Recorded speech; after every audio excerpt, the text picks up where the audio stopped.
আমরা আল্লাহর কোরআনের বিরুদ্ধাচরণকারী কারো সাথে পীড়িত করি না। যে কোরআনের বিরুদ্ধে যাবে, ইসলামের বিরুদ্ধে যে যাবে, সে যেই হোক না কেন, মাথার উপর থেকে পায়ের নিচে ফালাইয়া দিতে এক মুহূর্ত আমাদের বিলম্ব হবে না। নারী বিষয়ক সংস্কার কমিশন, সেই নারী বিষয়ক সংস্কার কমিশনের মধ্যে যেই কয়টা মহিলা দেওয়া হয়েছে, কি বলবো, বললে তো এটাই বলতে হয় যে একটাও আসল মহিলা না, পুরুষও না। পুরুষ তো রাখা হয় না, একজনও পুরুষ নাই। মহিলাদের অধিকার বিষয়ক একটা কমিশন গঠন করা হয়েছে। আচ্ছা, পুরুষদেরও তো কিছু মতামত থাকতে পারে, কোন একজন পুরুষ রাখা হয় নাই। পুরুষ রাখা হয় নাই, যা রাখা হয়েছে এই যে একটাও মহিলাও না। এখন বাকি কি হইতে পারে আপনারা বুঝে নিন। এই হলো অবস্থা। তারা মিলে একটা মন্তব্য করেছে, সেই মন্তব্যটা আজ পর্যন্ত বাংলাদেশে কোন স্বৈরাচারী, কোন ফ্যাসিবাদী আমলেও এত বড় জঘন্য মন্তব্য করার দুঃসাহস কেউ দেখায় নাই। মন্তব্য করেছে, কথাটা লিখেছে কি, যে বাংলাদেশে ধর্মীয় উত্তরাধিকার আইন এবং পারিবারিক আইনের কারণে নারীরা ব্যাপকভাবে বৈষম্যের শিকার হয়। নাউযুবিল্লাহি মিন যালিক। ইসলামে যেই ধরনের বিধান দেওয়া হয়েছে, মূলত ইসলামের বিধানকে সরাসরি কটাক্ষ করে, আক্রমণ করে তারা বলতে চায় যে ইসলামের বিধানের কারণে নারীরা বৈষম্যের শিকার। এর চেয়ে বড় ইসলামের বিরুদ্ধাচরণ, এর চেয়ে বড় আল্লাহর কোরআনের প্রতি কটাক্ষের আর কোন ভাষা হতে পারে না।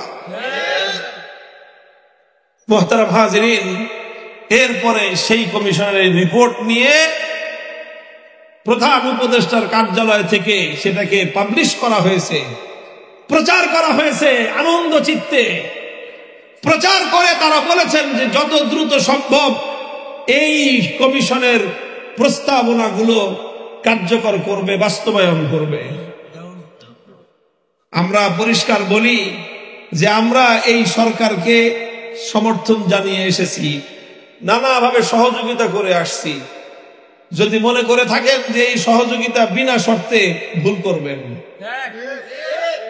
এই সহযোগিতা একটা শর্তে, সেই শর্ত হলো দেশ, জাতি, ধর্মের বিরুদ্ধে আপনারা অবস্থান নিতে পারবেন না। আল্লাহর কসম খেয়ে বলি, যদি আল্লাহর কোরআনের বিধানকে কটাক্ষ করার এই ধারা অব্যাহত রাখা হয়, তাহলে গোটা সরকার ব্যবস্থার বিরুদ্ধে যুদ্ধ ঘোষণা করতে আমাদের এক মুহূর্ত বিলম্ব হবে না।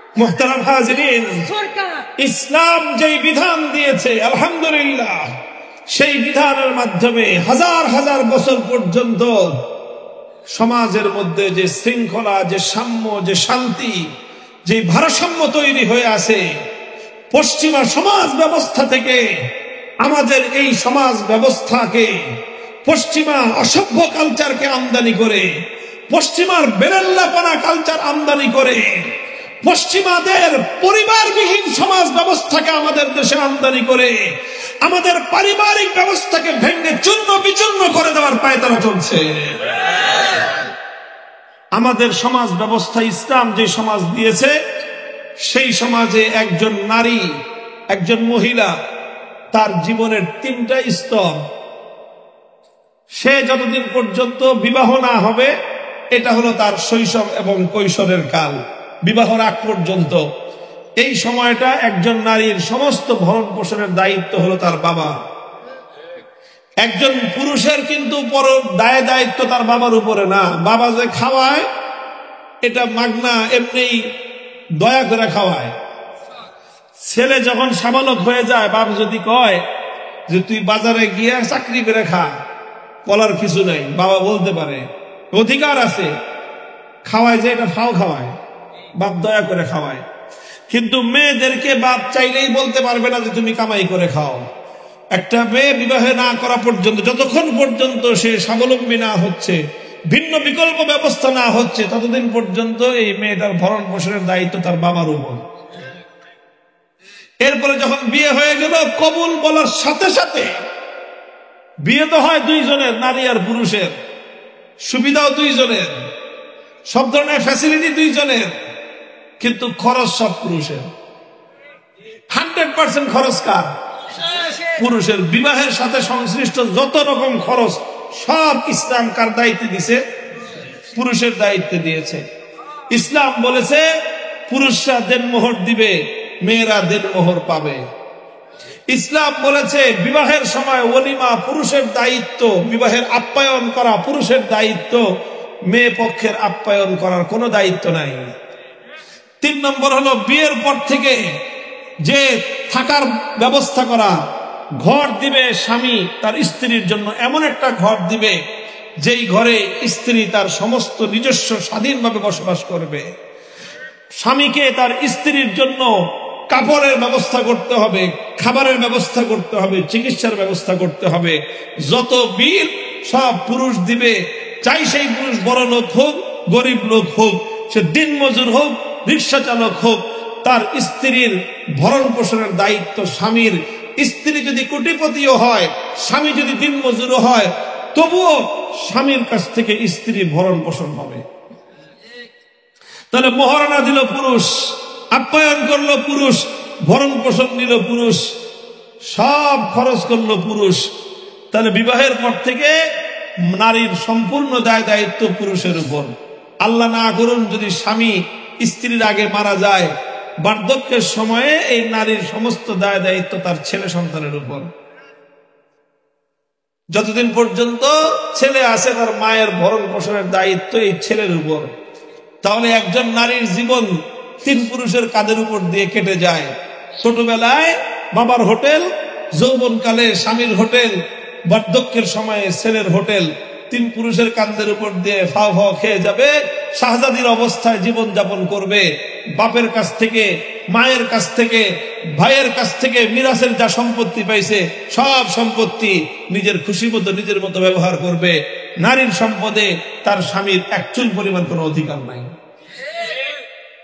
বলেন, এরপরেও যদি কেউ বলে যে বৈষম্য হয়েছে, মনে করতে হবে তার মাথার মধ্যে সমস্যা আছে।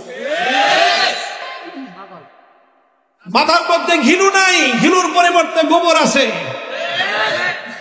এত চমৎকার বিধান ইসলাম দিয়েছে। ইসলামের বিধান কার্যকর করো, সমাজ থেকে সমস্ত বৈষম্য দূর হয়ে যাবে।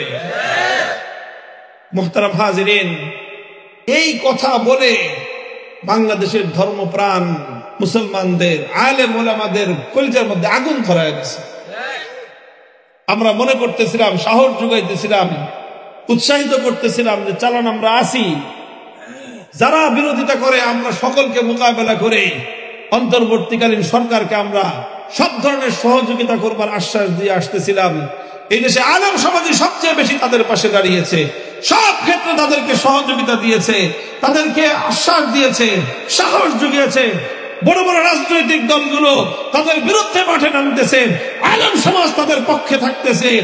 কারণ তারা এতদিন পর্যন্ত ইসলামের বিপক্ষে অবস্থান নেয় নাই। শুধু এই জন্য, যদি মনে করে থাকে এটা পার্মানেন্ট ব্যবস্থা, ভুল করবে, বোকার স্বর্গে বাস করবে। এটা আমরা আল্লাহর কোরআনের বিরুদ্ধাচরণকারী কারো সাথে পীড়িত করি না।